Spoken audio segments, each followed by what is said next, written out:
अस्सलाम वालेकुम रहमतुल्लाह। आज के लेक्चर में हम dye nano material synthesis at home, ये रिलेटिवली नॉन साइंटिफिक हो जाता है कि हम ये देखने लगे कि जो nano materials as a dye हम यूज़ करते हैं इसको हम घर में कैसे तैयार कर सकते हैं। ज़ाहिर है घर में इससे पहले आपने किचन की रेसिपीज़ सुनी होंगी कि फ़लाँ चीज़ ऐसे बनाते हैं, फ़लाँ चीज़ ऐसे। आज हम साइंस को घर में लेके आते हैं और हम ये देखते हैं कि जो नैनो मटेरियल्स हैं ये घर में हम इजीली कैसे बना सकते हैं। बना तो सकते हैं, ये नहीं, ये पहली लाइन ही आपको नज़र आ रही होगी कि synthesising nano materials at home can be exciting but very importantly it is challenging and potentially dangerous. ये बहुत ज़्यादा नुकसानदेह हो सकता है, इसमें रिस्क बहुत ज़्यादा है। तो सबसे पहले इस लेक्चर में हम इससे रिलेटेड एसोसिएटेड जो रिस्क हैं उनको ही डिस्कस करेंगे। इसमें ज़ाहिर है केमिकल्स, आपने नैनो मटेरियल्स बनाने हैं तो केमिकल्स को हैंडल किए बगैर तो नैनो मटेरियल्स नहीं बनते, लेकिन प्रोसेस को बहुत सिंप्लीफाई करके कोई बहुत ज़्यादा जो लैब के अंदर हम बहुत ही ज़्यादा बात चीज़ें बहुत केयरफुली हैंडल तो कर ही रहे होते हैं, लेकिन ऐसे इक्विपमेंट भी यूज़ होते हैं जहाँ पे हम टेम्परेचर ज़्यादा चाहिए होता है या एक सर्टेन टेम्परेचर पे वो रिएक्शन होता है। यहाँ घर के अंदर आप रूम टेम्परेचर पे कैसे चीज़ें बना सकते हैं, कौन कौन से डाई मटेरियल्स हैं, नैनो मटेरियल्स जिन्हें हम बना सकते हैं। आपको स्पेशलाइज्ड इक्विपमेंट की उस तरह ज़रूरत नहीं हो सकती, लेकिन इन प्रोसेस की ज़रूरत इन प्रोसेसेस में आपको हेल्थ और इन्वायरमेंटल रिस्क बहुत ज़्यादा हो सकते हैं अगर आप प्रॉपरली मैनेज ना करें। अब ये प्रॉपर मैनेजमेंट आपको सबसे पहले मैं सिखाऊंगा, then we will go for procedure of synthesizing different kinds of nano materials. यहाँ पे आपको बहुत ही सिंपल प्रोसेस सिखाया जाएगा, उसके साथ साथ आपको प्रिकॉशंस या बेसिक टेक्निक्स जो हैं उस नैनो मटेरियल की, चाहे वो सिल्वर के हों, चाहे वो सिलिकॉन ऑक्साइड के हों या ग्रेफीन ऑक्साइड्स के हों, उनका प्रोसीजर बताने के साथ साथ प्रिकॉशंस और बेसिक टेक्निक्स आपको बता दी जाएंगी।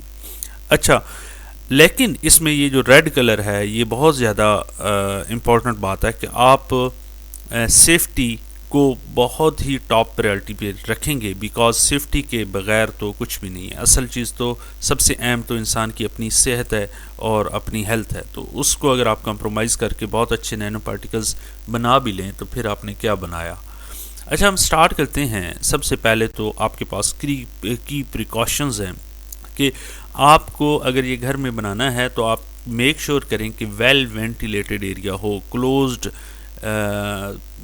स्पेस ना हो। अगर क्लोज स्पेस होगी तो ज़ाहिर है वहाँ पे जो टॉक्सिक गैसेस होंगी उनकी एग्जॉस्ट का कोई सिस्टम नहीं होगा, तो वो आपके लिए, आप उन्हें इनहेल कर रहे होंगे तो आपके लिए नुकसानदेह हो सकता है।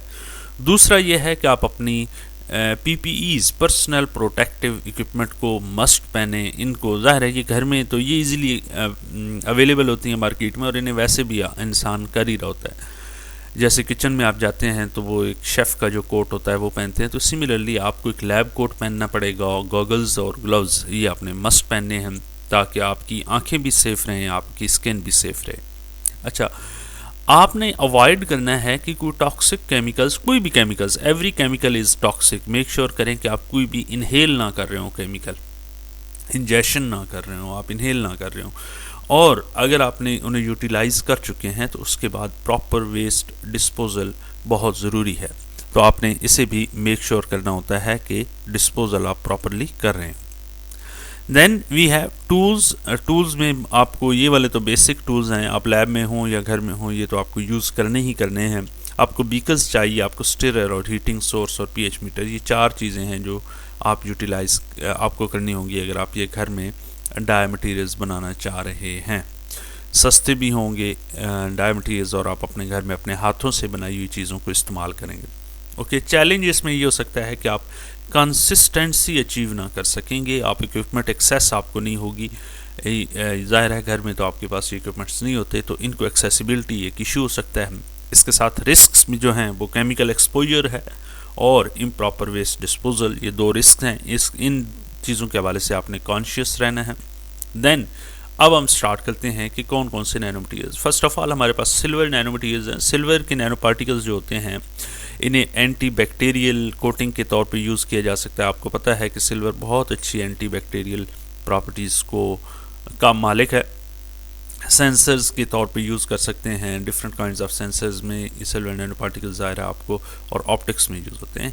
अगर आपने इन्हें बनाना है तो आपके पास जो मटेरियल की अवेलेबिलिटी है वो सिल्वर नाइट्रेट आपके पास होना चाहिए। ये इजीली अवेलेबल होता है, ऑनलाइन स्टोर में भी होता है, आप केमिकल स्टोर में चले जाएँ कहीं से भी, ये बहुत मुनासिब सी कीमत पे और बहुत ईजीली अवेलेबल होता है, ऐसा नहीं है कि ये रेयर है। सोडियम सिट्रेट या एस्कॉर्बिक एसिड है, जिन्हें विटामिन सी टैबलेट्स जो हैं उन्हें भी आप यूज़ कर सकते हैं, वो यही सब कुछ होता है। और डिस्टिल्ड वाटर आपने करना क्या है, प्रोसेस में आप एक बीकर लें, उसमें आपने सिल्वर नाइट्रेट को वाटर में डिज़ोल्व करें। तो जैसे ही सिल्वर एक आयनिक कंपाउंड है, बहुत अच्छा साल्ट है, सिल्वर और सल्फेट आयन में वो डिज़ोल्व हो जाएगा। अगर आपके पास सिल्वर सल्फेट है, अगर नाइट्रेट है तो आप नाइट्रेट और सिल्वर आयन में उसकी डिसोल्यूशन हो जाएगी। आप उस सोल्यूशन को हीट करेंगे जेंटली और उसमें सोडियम सिट्रेट या एस्कॉर्बिक एसिड ऐड करेंगे। जब स्टिर कर रहे होंगे उसमें कलर चेंज आएगा, डिफरेंट कलर चेंज आपको येलो टू ब्राउन यहाँ पे आपको नज़र आ रहा होगा। पहले येलो होगा और फिर फाइनली वो ब्राउन में।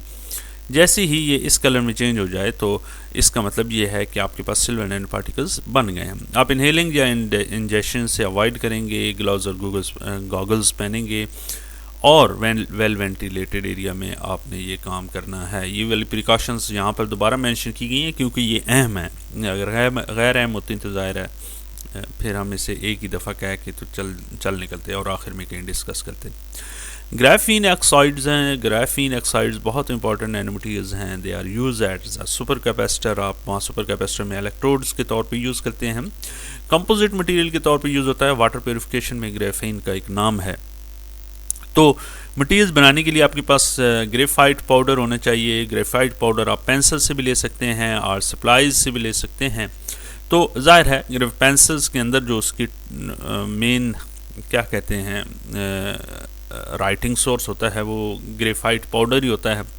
इसके साथ साथ सल्फ्यूरिक एसिड या हाइड्रोजन परऑक्साइड, इन दोनों की भी ज़रूरत होती है, और पोटाशियम परमैंगनेट KMnO4, ये सारे के सारे मार्केट में इजीली अवेलेबल हैं। आप उन्हें लेके आएँ और घर में बनाएं। ऐसे नहीं है कि मैं आपको होम सिंथेसिस में ये बता रहा हूँ कि आप मार्केट से कुछ नहीं लाएंगे। कहने का मकसद ये है कि आप इन्हें घर में ईजिली बना सकते हैं। इनमें कोई कम्प्लेक्स साइंस नहीं इन्वॉल्व और इनकी प्रोसेसिंग बहुत ईजी है, सिंपल मिक्सिंग है और फिर उसके बाद आपके पास वो रिक्वायर्ड चीज़ बन जाएगी। आपने करना कैसे है, आपने ग्रेफाइट पाउडर को सल्फ्यूरिक एसिड में, कंसनट्रेटेड सल्फ्यूरिक एसिड में ऐड कर देना है और उसे स्टिर करते रहना है। फिर जब आप स्टिरिंग कर लें, ग्रेफाइट पाउडर ऐड कर लें, उसके बाद आप स्लोली पोटाशियम परमैंगनेट KMnO4 को आहिस्ता आहिस्ता उसमें डालेंगे। सोल्यूशन को आप कोल्ड ही रखेंगे, यानी आप इसे हीट नहीं करेंगे। फिर आप डिस्टिल वाटर डालेंगे और न्यूट्रलाइज करेंगे with hydrogen peroxide. The solution turn yellow brown. ये भी उसी तरह येलो से ब्राउन में कन्वर्ट हो जाएगा। आपको पता चल जाएगा ग्रेफीन ऑक्साइड बन जाएगा। उसे फिल्टर करेंगे, वॉश करेंगे और आपके पास ग्राफीन का पाउडर मिल जाएगा। प्रिकॉशंस फिर उसी तरह ही हैं कि आपने वही काम करने हैं। नेक्स्ट है हमारे पास आयरन के नैनो पार्टिकल्स हैं। आयरन ऑक्साइड के आपके पास आयरन जो है वो मैग्नेटिक नैनो मटीरियल्स है, बायोमेडिकल एप्लीकेशंस हैं और कैटालिसिस में यूटिलाइज होता है। आपने इसके लिए जो सॉल्ट्स चाहिए वो फेरिक क्लोराइड्स है और फेरस क्लोराइड है। ये दो तरह के सॉल्ट्स हैं और अमोनिया सोल्यूशन है। ये हाउस होल्ड क्लीनर के तौर पे यूज़ होता है, अमोनिया और हाउस होल्ड क्लीनर आप यूज़ कर सकते हैं। आप डिस्टिल वाटर, इनको आपने मिक्स कैसे करना है ये उसका प्रोसेस गिवन है। आपने सबसे पहले इन दोनों सॉल्ट्स को मिक्स करना है इस रेशो के साथ, 2:1 के साथ।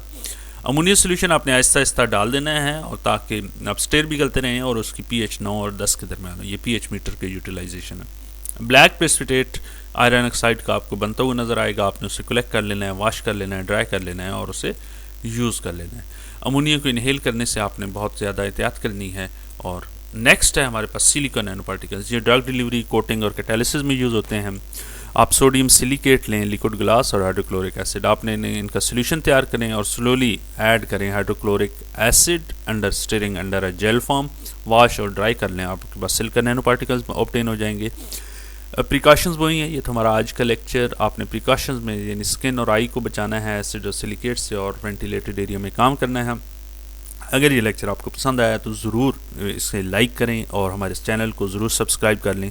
अगर आपको कोई सवाल हो या आप कोई टॉपिक समझना चाहते हो तो आप कमेंट सेक्शन में ज़रूर सजेस्ट करें। Thank you so much. अल्लाह हाफ़िज़।